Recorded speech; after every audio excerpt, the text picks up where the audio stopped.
Hello friends, இன்னைக்கு இந்த வீடியோவில் நம்ம என்னத்தை பற்றி பார்க்க போகிறோம்னா, இந்த C++ ப்ரோக்ராமில் எப்படி சிங்கிள் லைன் கமாண்ட்டு நம்ம படிச்சிருப்போம். என்ன பண்ணுறோம், சிங்கிள் லைன் கமாண்ட்டு மல்டி லைன் கமாண்ட்டுன்னு நம்ம சொல்லுவோம். இந்த சிங்கிள் லைன் கமாண்ட் எந்த இடத்துல யூஸ் பண்ண முடியும், இந்த மல்டி லைன் கமாண்ட் எங்கே யூஸ் பண்ண முடியும் அப்படின்றத பற்றி தான் இந்த வீடியோவில் நம்ம பார்க்க போகிறோம். அதுக்காக நான் முதல்ல என்ன பண்ணுறேன்னா இந்த டர்போ C++, நமக்கு நம்ம இந்த C++க்கு நம்ம என்ன சாஃப்ட்வேர் யூஸ் பண்றோம், டர்போ C++ சாஃப்ட்வேரை நம்ம பயன்படுத்துறோம். இந்த டர்போ C++ முதல்ல நான் ஓபன் பண்றேன். ஓபன் பண்ணதுக்கு அப்புறம் எனக்கு இந்த ஸ்கிரீன் எனக்கு ஓபன் ஆகும்.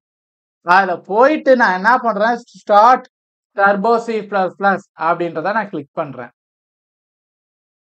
கிளிக் பண்றப்ப எனக்கு இது மாதிரி நம்ம இப்போ ஆல்ரெடி போட்டு வச்சிருந்தோம்னா அந்த ப்ரோக்ராம் லாஸ்ட் ப்ரோக்ராம் ஓப்பன் ஆகும். இல்லைன்னா இது மாதிரி பிளாங்க் ப்ரோக்ராம் நம்மளுக்கு ஓப்பன் ஆகும். இதுல போயிட்டு நம்ம என்ன பண்ணணும், முதல்ல ஃபைல்ல போங்க. ஆல்ரெடி சேவ் பண்ணி வச்சிருந்த ப்ரோக்ராமா தான் ஓப்பன் போங்க. இல்ல புதுசா தான் போட போறோம் அப்படின்னா நியூ போங்க.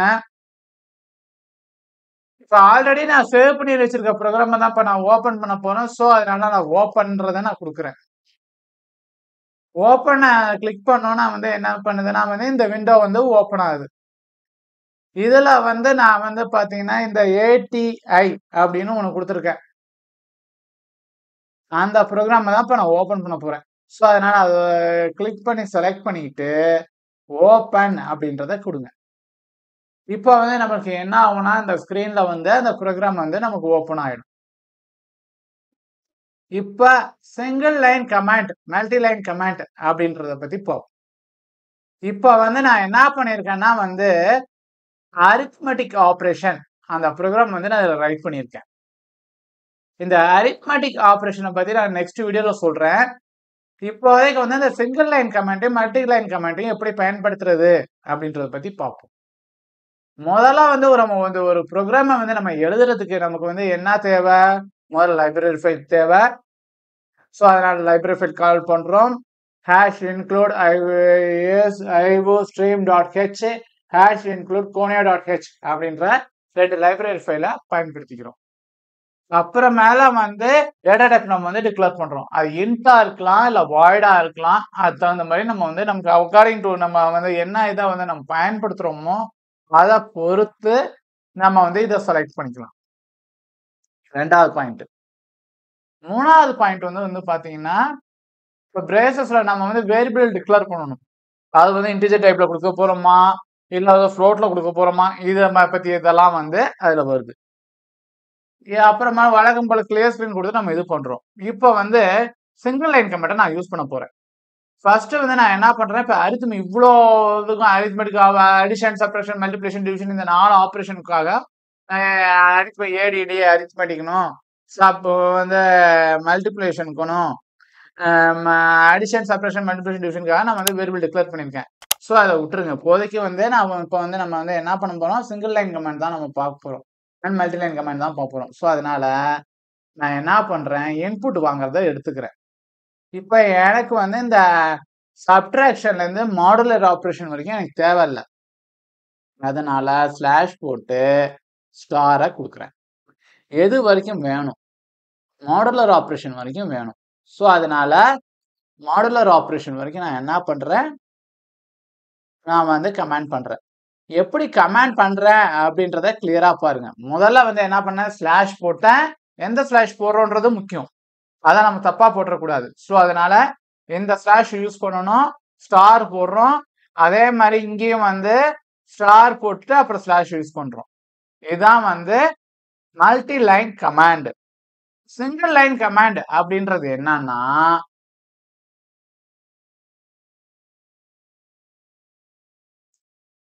இப்ப 2 ஸ்லாஷ் மட்டும் போட்டு க்ளோஸ் பண்றோம் பாருங்க, இது மாதிரி. இது சிங்கிள் லைன் கமெண்ட்.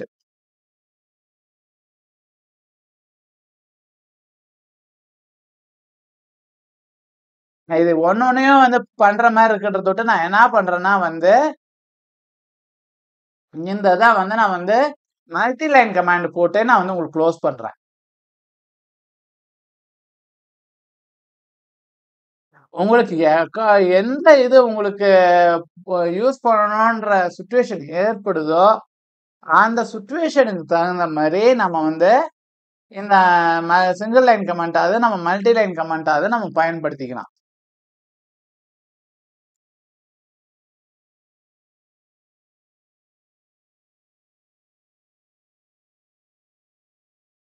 எனக்கு இது வரைக்கும் தான் வேணும். ஸோ அதனால ஸ்டார் போட்டு க்ளோஸ் பண்ணிக்கிறேன். இங்க கீழே பண்ணியிருக்கேன் பாருங்க 2 லைன் மாதிரி போட்டு. இதுவும் வந்து இதான் வந்து பாத்தீங்கன்னா சிங்கிள் லைன் கமெண்ட். இந்த ஸ்டார் போட்டு போடுறது வந்து multi line comment. Single line கமெண்டுக்கு சின்டாக்ஸ்னு கேட்டாங்கன்னா அந்த கீழே இந்த லாஸ்ட் லைன் இருக்கு பாருங்க, 2 ஸ்லாஷ் மட்டும் போட்டு வச்சிருக்கேன் பாருங்க, இந்த லைன்ல இருக்கு பாருங்க, இதுதான் சிங்கிள் லைன் கமெண்ட்.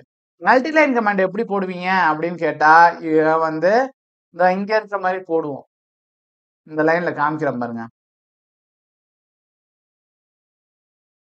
இந்த லைன்ல இருப்பாருங்க. இந்த மாதிரி ஸ்லாஷ் போட்டு ஸ்டார் போட்டு ஸ்டார்ட் பண்ணுவோம், எண்டிங்ல ஸ்டார் போட்டு ஸ்லாஷ் போட்டு க்ளோஸ் பண்ணுவோம் அப்படின்றத சொல்லி நம்ம வந்து வைவாசில கேட்டாலும் சரி, இல்லை இன்டர்வியூல கேட்டாலும் சரி, இப்ப எந்த இடத்துல கேட்குறாங்களோ அந்த இடத்துல நம்ம பயன்படுத்திக்கணும்.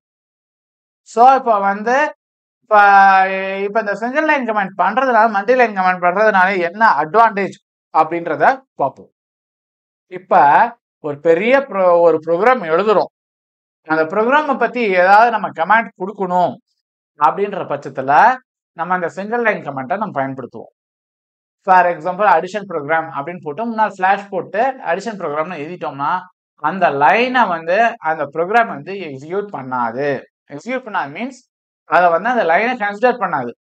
அதனால வந்து கமாண்ட்ல போட்டோம்னா அந்த லைன்ல எந்த எரரையும் கொண்டு வராது.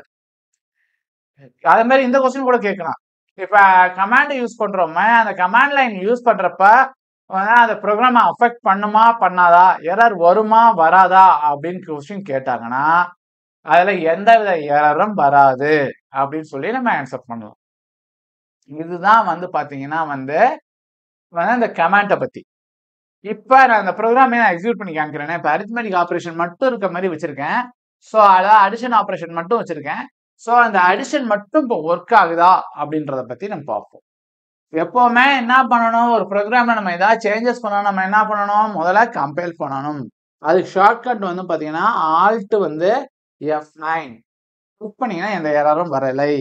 கண்ட்ரோல் பிளஸ் F9 நான் இப்போ ப்ரெஸ் பண்றேன். இப்போ நான் என்ட்ரு த நம்பர்னு கேக்குது. உங்களுக்கு பிடிச்ச நம்பரை நீங்க யூஸ் பண்ணிக்கலாம். 25 நான் கொடுக்குறேன். இப்போ நான் அதே வந்து 15 கிடைக்குது. இப்போ அடுத்த லைன்ஸ்லாம் பாருங்க, இப்போ வந்து எக்ஸிக்யூட் ஆகலை, அதெல்லாம் கமெண்டா எடுத்துக்கிச்சு. ஸோ அதுக்கப்புறம் உள்ளதை நம்ம எதெல்லாம் அந்த சிங்கிள் லைன் கமெண்ட்லயும் மல்டி லைன் கமெண்ட்லயும் கொடுக்குறோமோ அது எதுவுமே அது ப்ரோக்ராம் கன்சிடர் பண்ணாது. நம்ம எதெல்லாம் வந்து கமெண்ட்ல கொடுக்காம நேரடியா கொடுக்குறோமோ அதை மட்டும்தான் வந்து நம்மளுக்கு வந்து அது எக்ஸிகியூஷனுக்கு வந்து பயன்படுத்தும். ஸோ இதுதான் வந்து பாத்தீங்கன்னா வந்து இந்த சிங்கிள் லைன் கமெண்டுக்கும் மல்டி லைன் கமெண்டுக்கும் உள்ள டிஃபரன்ஸ்ல மல்டி லைன் கமெண்டை எப்படி யூஸ் பண்ணணும், சிங்கிள் லைன் கமெண்டை எப்படி யூஸ் பண்ணணும் அப்படின்றத பத்தி நம்ம இந்த வீடியோவில் நம்ம பார்த்துருக்கோம். நெக்ஸ்ட் வீடியோல நம்ம வந்து ஒரு ப்ரோக்ராமை நம்ம எக்ஸிக்யூட் பண்ணி பார்க்கலாம். இதனோட நான் இந்த வீடியோ முடிச்சுக்கிறேன். தேங்க்யூ.